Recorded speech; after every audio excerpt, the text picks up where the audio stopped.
Ja, ich frage mich was. Und zwar, du hast doch bestimmt richtig viele Kumpels, oder nicht? Ne? Ja. Sind die nicht alle mega scharf auf deine Mutter? Oder? Wenn man so eine Mutter hat? Sorry, aber ne, das ist so meine erste Frage. Wenn da eine mit so einem Wahnsinnskörper kommt.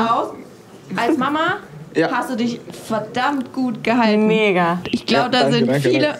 Also hast du Jungs, die sagen so, boah, deine Mama ist richtig cool? Die meisten Freunde, die ich habe, die sind halt entweder in einer Beziehung oder mag sein, dass sie vielleicht denken, oh, schöne Mama, ne, schönen Körper.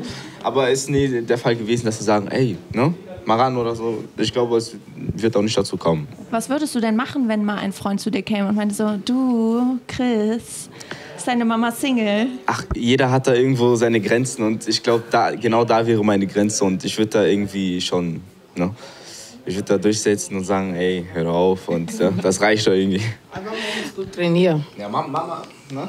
Die würde das schon selber regeln.